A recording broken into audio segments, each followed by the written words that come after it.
We shall commence this module by discussing about the objectives of developing countries in brief.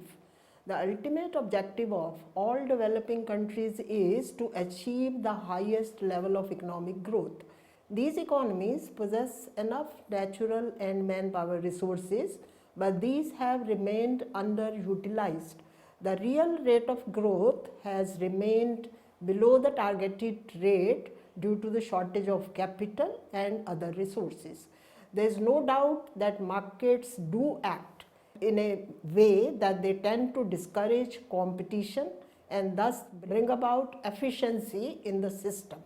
But markets cannot be trusted to improve the status of the poor, where the state has to play a positive role. As Stiletto states, market economies are not self-regulating.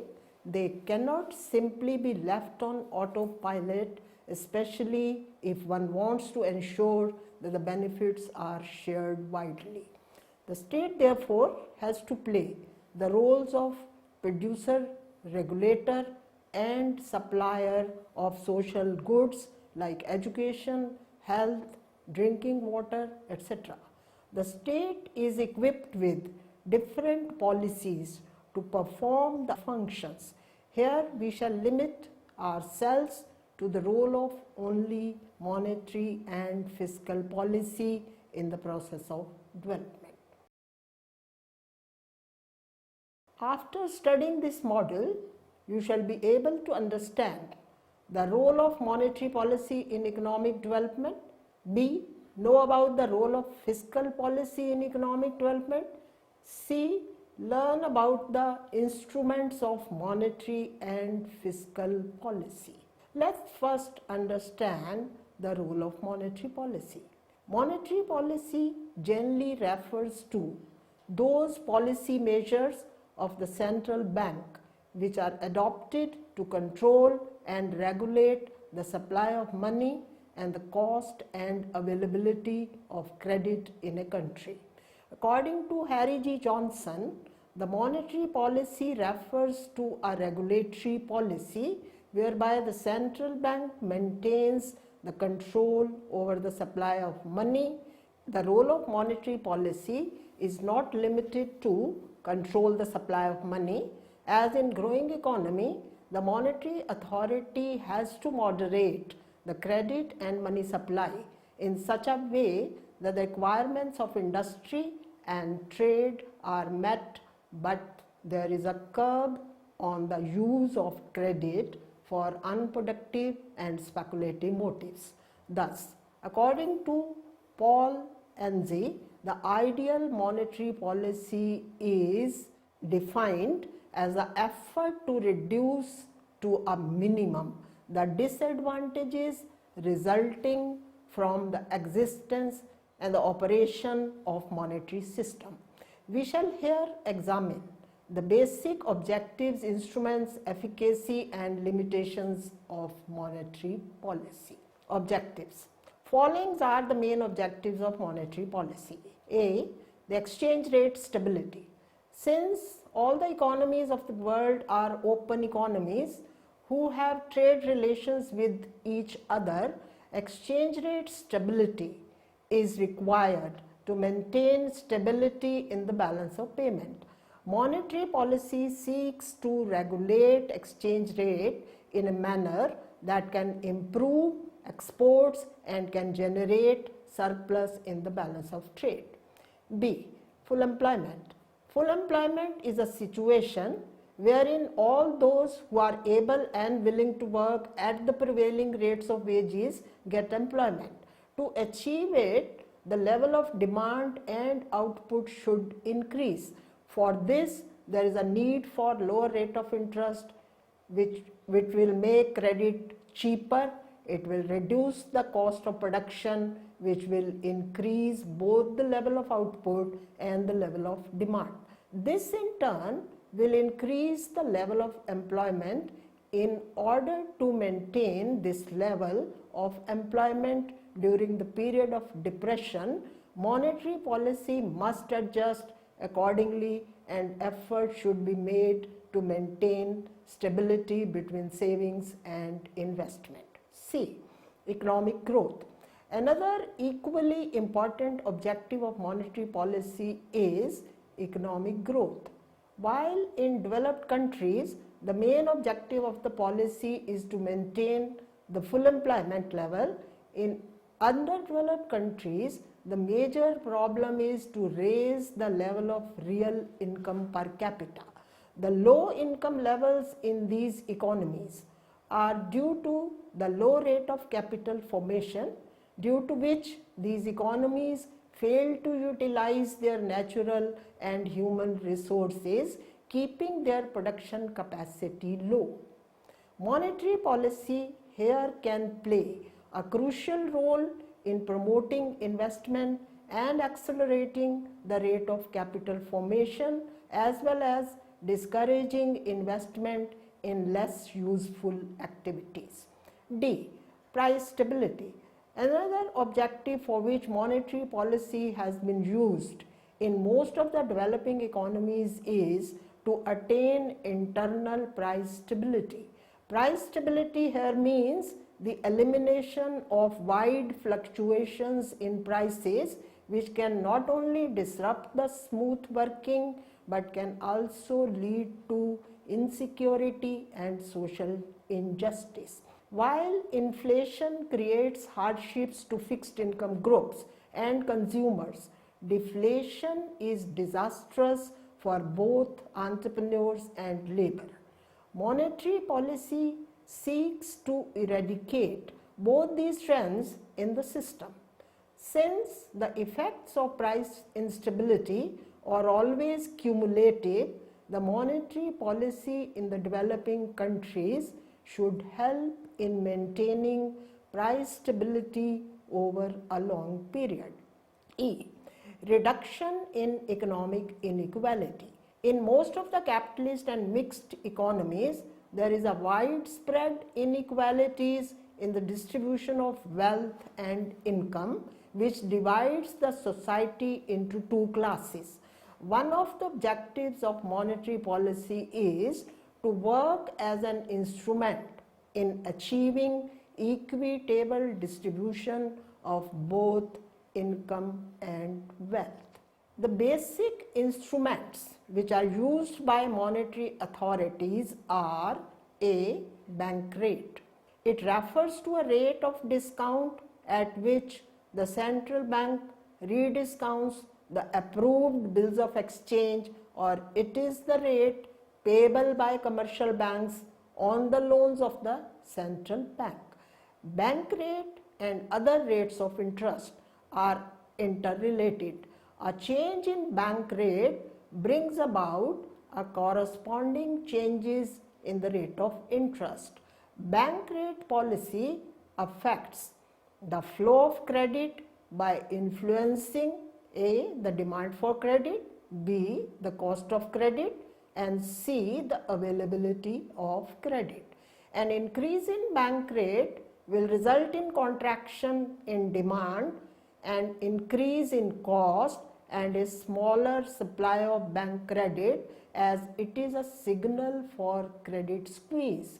In contrast, a fall in bank rate will result in expansion of demand as well as an expansion of availability of credit. But in developing economies, the unorganized money market, the external cyclical pressures and excess reserves with the commercial banks put a limit to the success of bank rate policy. The second instrument of monetary policy is the open market operations. It involves buying and selling of securities by the central bank in the market. When the central bank sells securities, a part of money in circulation is withdrawn and the cash reserves of the commercial banks will be reduced. As a result, money supply is reduced, and this may help in controlling inflationary pressures. Similarly, during deflation, central bank will start purchasing securities which will increase the cash balances with the commercial market, commercial banks and the economy. Open market operations by sale and purchase of securities also affect the cost of credit. The techniques of open market operation is superior to bank rate as it has a direct effect on availability of liquidity with the banks. Since the initiative remains in the hands of the central bank, it has a direct influence on the cash reserves.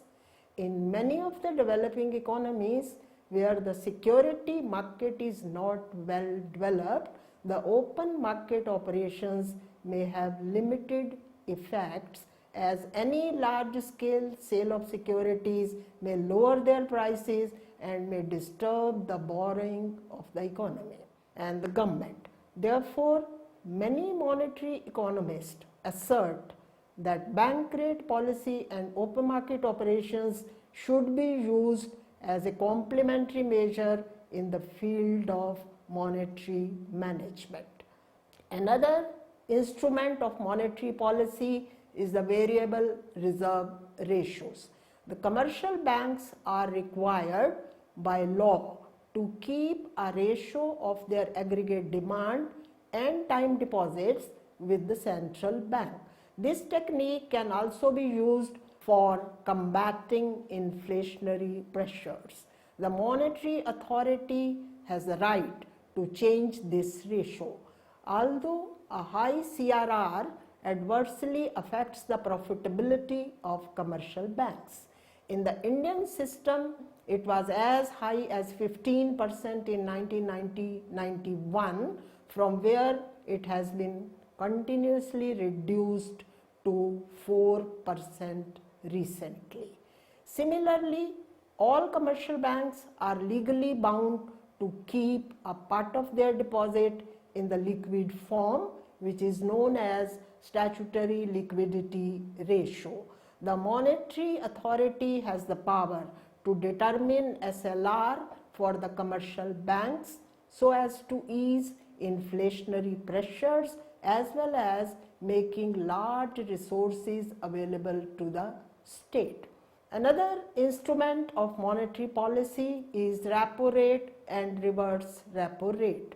Repo rate is the rate at which the monetary authority lends to the commercial banks, and the reverse repo rate is the rate which is paid by the authority on the funds kept by the commercial banks with it.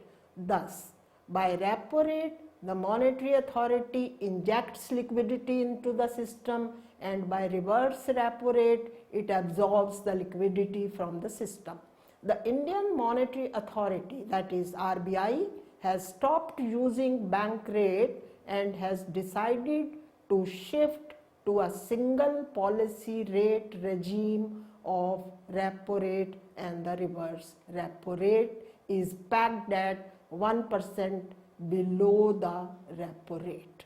Another instrument of monetary policy which is directed for the developing economies is the qualitative controls. In developing economies, monetary authorities not only use quantitative methods of control as the money supply, but also controls the credit to specific areas of economic activities so that speculative activities in essential commodities can be prevented and the inflationary effects are checked. The whole idea is the availability of funds for production, movement of goods and export is not affected adversely, but there should be effective control against speculative hoardings. Monetary policy thus can emerge as an important instrument of economic management and can help in correcting economic ills and can also help in achieving many macroeconomic goals. It can ensure a smooth functioning of the economy if a number of preconditions are met. It can contribute to sustainable economic growth by maintaining a low and stable price situation. If during the growth process an expansionary fiscal policy is used which will expand both plan and non-plan expenditure, monetary policy has to play a difficult role. On the one hand, it is required to facilitate the fulfillment of the basic objectives of growth, and on the other, it has to play the role of countervailing force. The fact is that in developing economies, there are certain conditions due to which the success of monetary policy is limited. For example, there is a persistence of unorganized money and capital market on which the monetary authority has no control. B, as these economies lack integrated structure of rate of interest, changes in the bank rate do not affect the market rate of interest. C, people are illiterate and do not have banking habits. D, there is lack of coordination and cooperation between the monetary authority and the other banks, etc. Since the success of monetary policy depends upon various factors like availability of widespread banking institutions, banking habits, adequate bank deposits, and entrepreneurial ability, etc., the limitations of these put an obstacle and limits the ability of monetary policy to do good single-handedly. Moving on to discuss the role of fiscal policy, monetary policy alone cannot achieve the objective of sustained economic growth, stability, and social justice in a developing economy.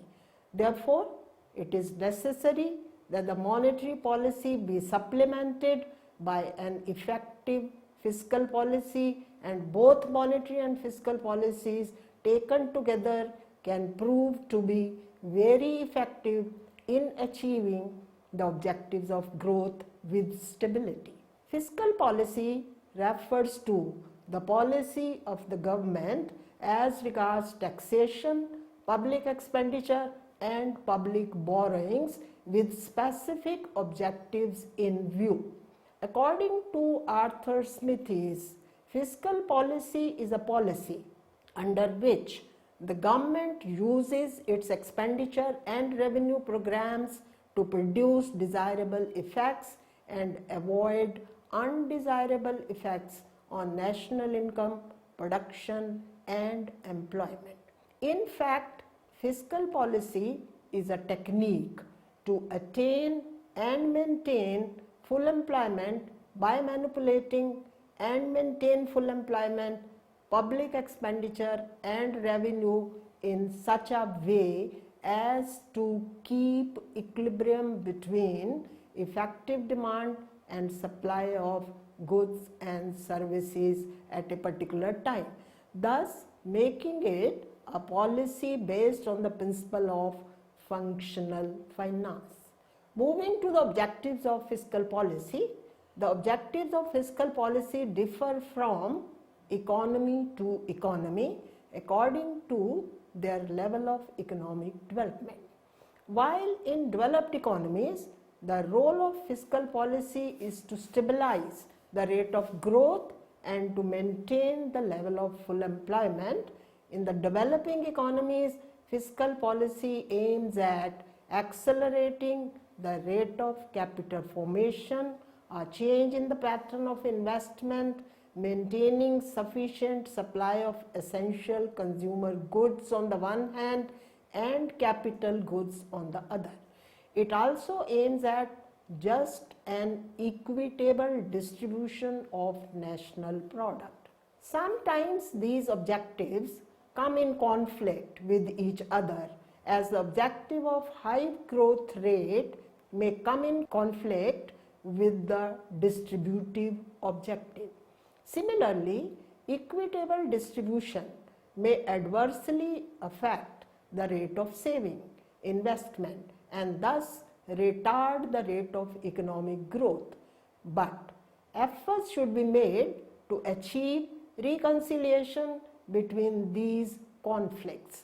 The basic objectives of fiscal policy in a developing economy are influencing growth by influencing a mobilization of resources. Since most of developing economies are caught in the vicious circle of poverty which keeps a poor country in a state of poverty, the aim of fiscal policy is to break this vicious circle of poverty. For this, there is an utmost need to increase the rate of investment and capital formation so as to accelerate the rate of growth. This can be done through voluntary savings, but as the level of per capita income is very low, enough voluntary savings are not available. The government therefore has to depend upon taxation and public borrowings. Fiscal policy can mobilize more resources if it is able to prevent the growth of black money and restrict the non-planned expenditure of the government. By curbing black money, the consumption expenditure on luxury services can be reduced and saving propensity can be raised. Efficient allocation of resources. The growth performance of an economy is not only influenced by the availability of resources but also by an efficient and rational allocation of these resources. A fiscal policy which is indifferent to efficient resource allocation retards the productive capacity of the economy and thereby the rate of economic growth. Among the various instruments, tax structure can be an effective determinant of the efficiency of use of resources. A progressive tax policy, a balance in the ratios of direct and indirect taxes, and a rational tax structure can affect both the revenue generation and the competitiveness. Besides, the expenditure policy of the government should also ensure the efficiency of resource use. Fiscal policy and equity. Maintaining equity in the distribution is not only an objective but a precondition of economic growth. The fiscal policy should be formulated in such a way that its various instruments are able to reduce disparity in the society so as to reduce political and social discontentment which generates instability in the economy. For this, the fiscal policy should have a redistributed public expenditure and tax policy. Progressive tax policy, a curb on black money, and higher expenditure of the government on social services or in areas which benefit the poor can reduce the gap between rich and poor. To accelerate employment opportunities, by adopting counter-cyclical fiscal policy under which government spending being cut and taxes increased in the expanding phase of the business cycle and reducing taxes and increment government expenditure in contracting phase can open new job opportunities in the economy. A progressive tax policy will be both socially desirable and economically advantageous. Similarly, public debt policy can be used to control the non-essential private consumption expenditure as well as to raise small savings which can be used for financing the development expenditure and increase employment opportunities. Another objective of fiscal policy is price stability.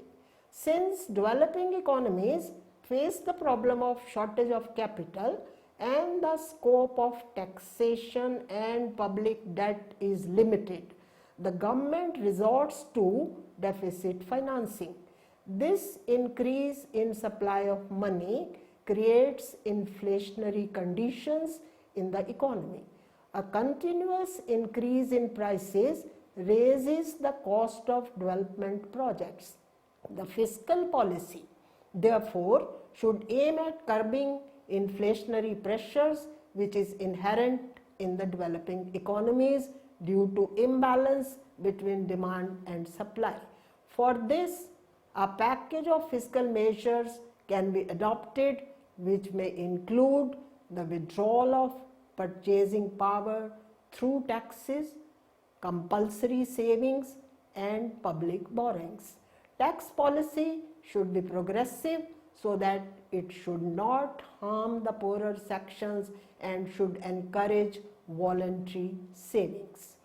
Although fiscal measures are insulators against inflation, theoretically, as the government can raise taxes, decrease expenditure, increase public borrowings to mop up purchasing power, and can adopt a surplus budget policy.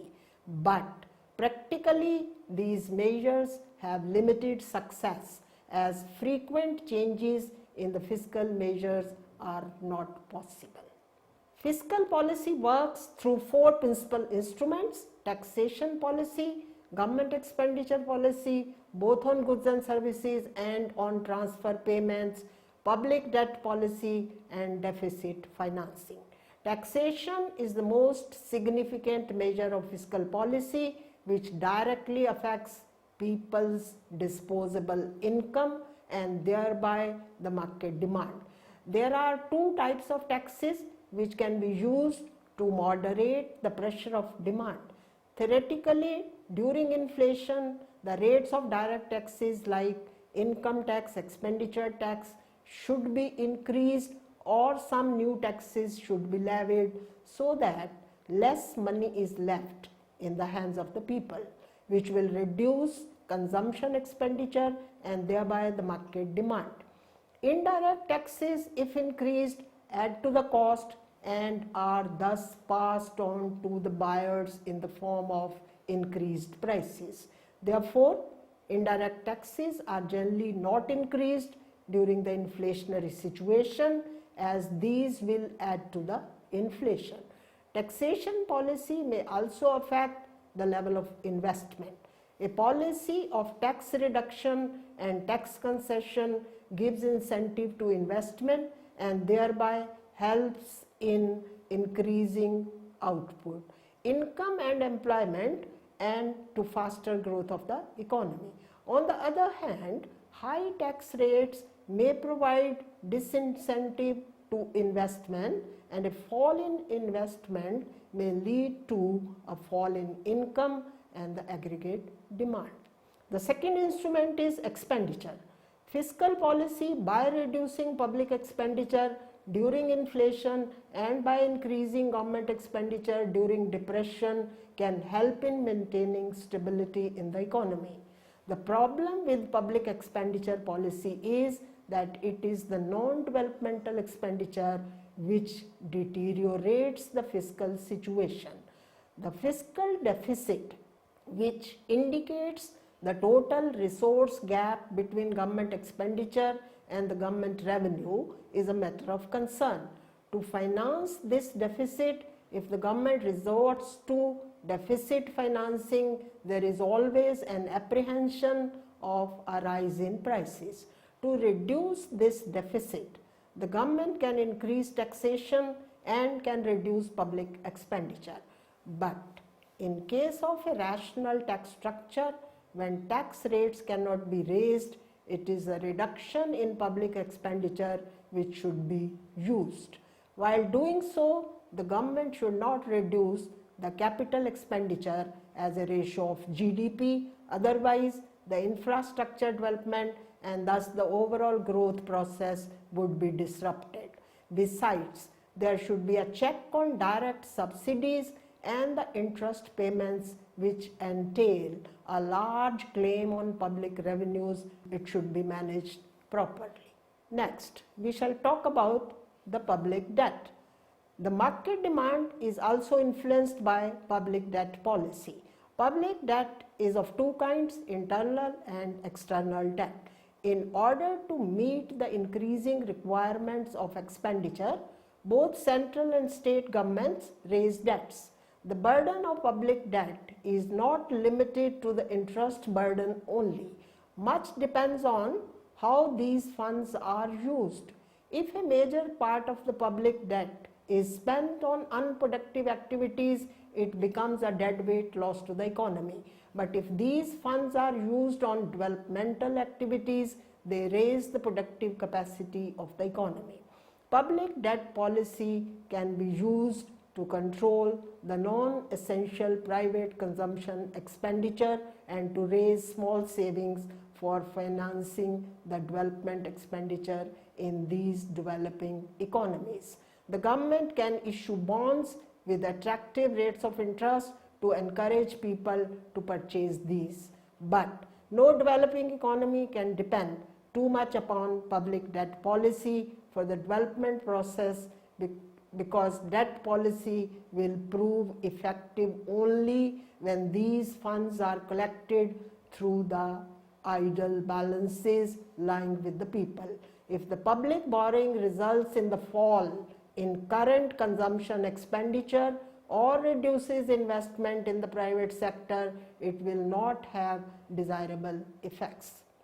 So, our evaluation is, there is no doubt that fiscal policy, by adopting a combination of different instruments, can help in achieving the objectives of economic growth by mobilizing resources, can help in reducing inequalities through redistribution, can also help in stabilizing prices, but the measures of fiscal policy are mostly long-term measures.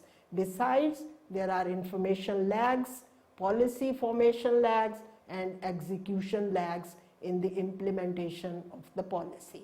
Fiscal policy has achieved great success in the developed countries. It has a multidimensional role in the developing countries as it aims at improving the growth performance of the economy and ensuring social justice to the people. But the nature and fundamental characteristics of the developing economies are responsible for only a partial success of this policy. The tax structure in these economies is narrow and rigid. A well-knit integrated tax policy is required for the success of fiscal measures conducive to economic growth. The non-monetized sector in the developing economies puts an obstacle in effective implementation of the fiscal measures. Since majority of the people are poor and illiterate, they neither understand the implications of the fiscal policy nor can they contribute to the government revenue.